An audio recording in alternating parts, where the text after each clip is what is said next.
Hello students, once again welcome back to English online class. I hope you all are doing good. Let's continue our lesson The Portrait of a Lady by Khushwant Singh. Today let's complete this lesson.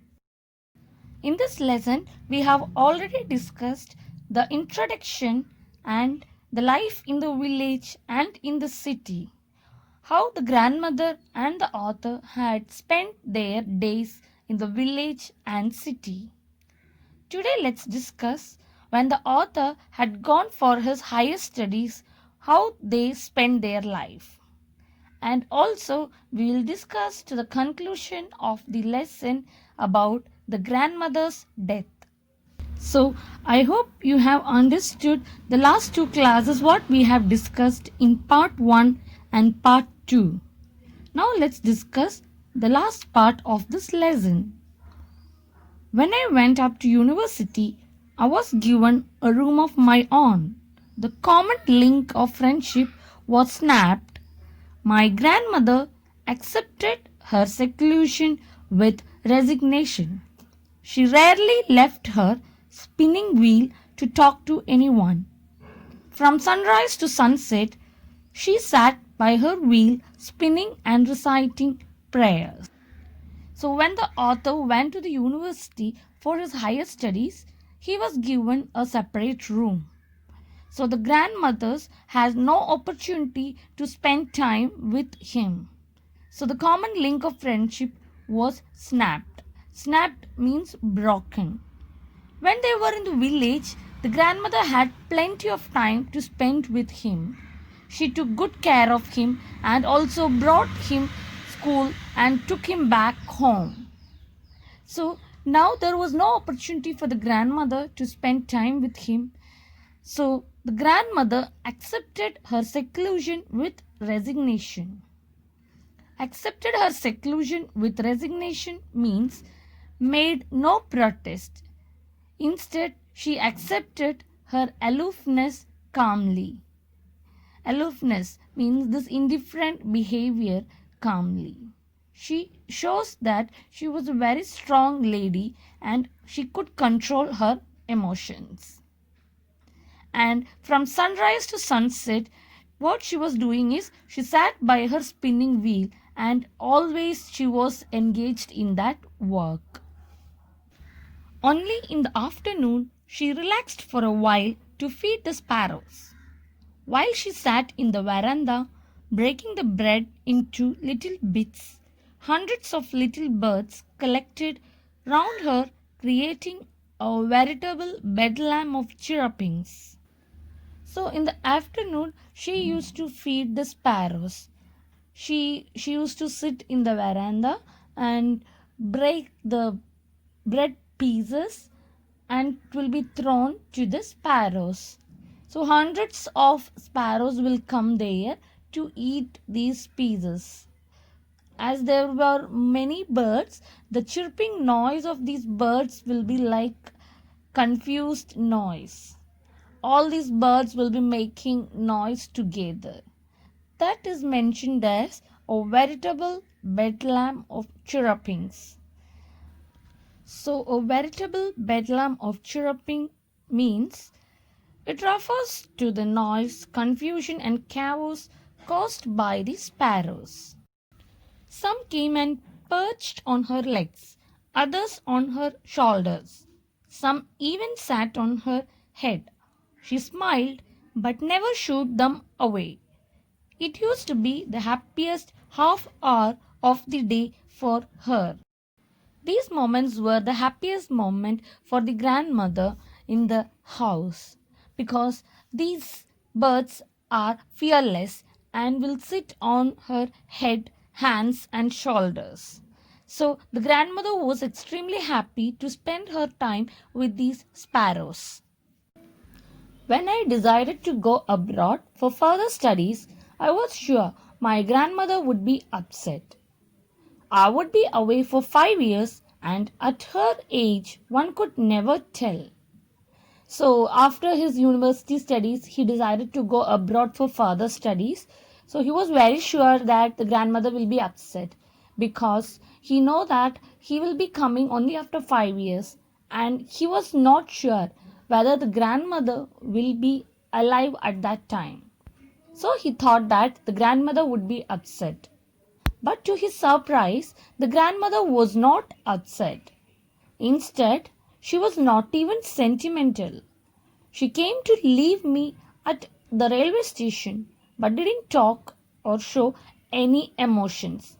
Her lips moved in prayer, her mind was lost in prayer. So she was very confident that she will be there when the author will be back. So to bid goodbye at that time also the grandmother was praying. Her fingers were busy telling the beads of her rosary. Silently she kissed my forehead, and when I left I cherished the most moist imprint as perhaps the last sign of physical contact between us. So, while bidding goodbye, the grandmother was busy telling the beads of her rosary. That time also she was chanting prayers. And she gave a kiss to his forehead, and the author thought that maybe this was a last touch from the grandmother. So he cherished that moment. But that was not so.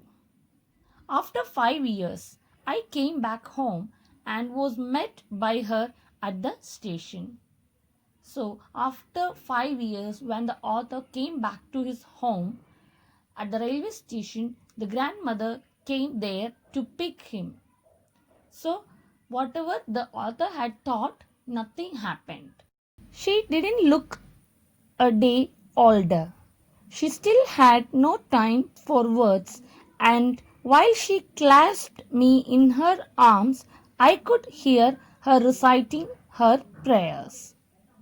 So, even at that time, 5 years later, when the author came back and the grandmother was waiting at the station to pick him, still she was not looking more older than that. She was looking the same, that is 5 years before how she was, now also looks the same. And that time also, while she was hugging the grandson, she was chanting the prayers. Even on the first day of my arrival, her happiest moments were with her sparrows, whom she fed longer and with frivolous rebukes. Even the first day of the author's homecoming, the happiest moment that the grandmother spent were with the sparrows. She fed the sparrows with frivolous rebukes. Frivolous rebukes means light way of scolding the sparrows. When she was feeding the sparrows, she used to scold them in a light-hearted way. That is frivolous rebukes. In the evening, a change came over her. She didn't pray. She collected the women of the neighborhood, got an old drum, and started to sing. So, in the evening, she has changed her daily routine. She invited all the neighborhood ladies and also collected a drum, and she started to sing songs for the enjoyment of her grandson's arrival. For several hours, she thumped the sagging skin of the dilapidated drum and sang of the homecoming of warriors. So, after inviting all the neighborhood ladies, she started to thump on the drum and started to sing songs to enjoy the homecoming of her grandson. So she was thumping on the sagging skin of the dilapidated drum. Sagging means the old and torn out drum. So she was using an old worn out drum, and at that time what song she was singing? She was singing the beautiful song of the homecoming of warriors. Homecoming of warriors means when the war happens. What happens when the war happens? The warriors, when they are coming back after victory, the women welcomed them with songs. Such songs were sung by the grandmother. We had to persuade her to stop to avoid overstraining. So we had to persuade. Persuade means to force. So they have to force the grandmother to stop overstraining, because since she was so old, they have to restrict her. That was the first time since I had known her that she didn't pray. So this was the first time that the author had seen that the grandmother didn't pray. The next morning she was taken ill. It was a mild fever and the doctor told us that it would go. So the next morning they found that the grandmother was ill. When they called the doctor has found that it was only a mild fever and he told nothing to worry about. But my grandmother thought differently. She told us that her end was near. She said that since only a few hours before the close of the last chapter of her life she had omitted to pray, she was not going to waste any more time talking to us. Even the doctor told that it will go by next day. The grandmother thought in a different way. She knew that her end was near. We protested, but she ignored our protest. She lay peacefully in bed, praying and telling her beads. The author and his family told the grandmother now it's time for her to take rest rather than chanting the prayers. But she avoided all these protests and prayed to God lying peacefully in the bed. Even before we could suspect, her lips stopped moving and the rosary fell from her lifeless fingers.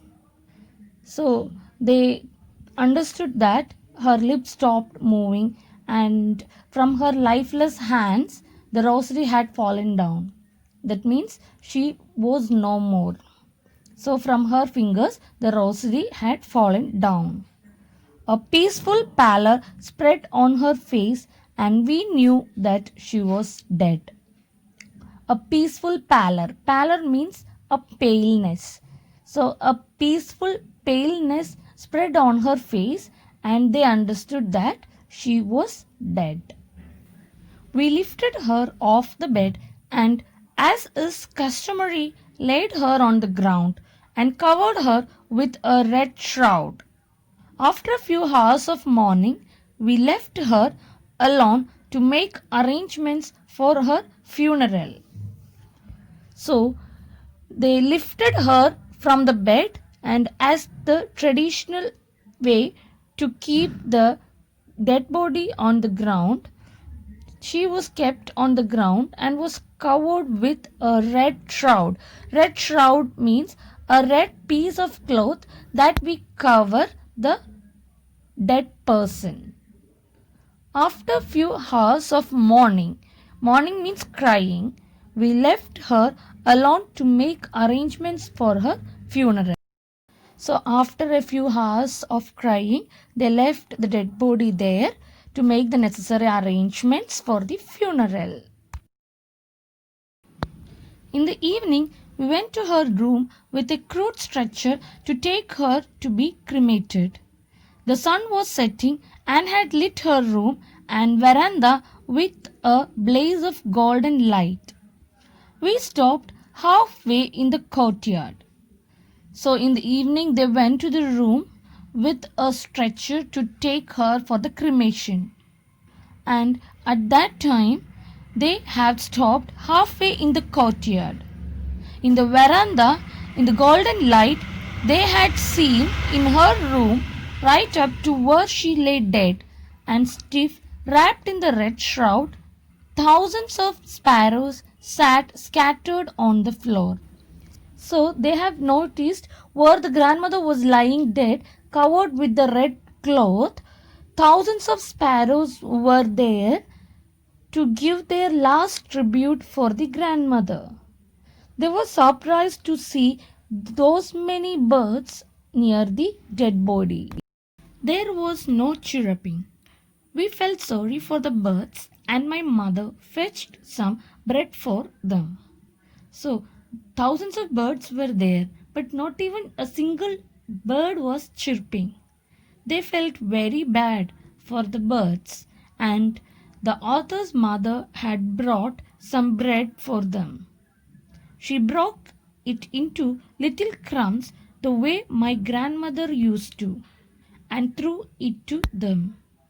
The mother had brought the breadcrumbs and broke it into small pieces as the same way the grandmother used to give them. The sparrows took no notice of the bread. When we carried my grandmother's corpse off, they flew away quietly. So the sparrows which were there didn't notice the breadcrumbs. They didn't eat those breadcrumbs which was thrown by the mother. And when the dead body was taken for the cremation, those birds flew away. So it was like those birds came there to pay the last tribute for the grandmother. Next morning, the sweeper swept the breadcrumbs into the dustbin. So after the rituals got over, the next morning also, those bread pieces which was thrown by the mother was lying there on the floor. The sweeper came there and swept away all the bread pieces. So that was the end of the lesson, The Portrait of a Lady by Khushwant Singh. Hope you have understood what we have discussed today. If you have any doubts, let's clear it. Thank you for watching the video.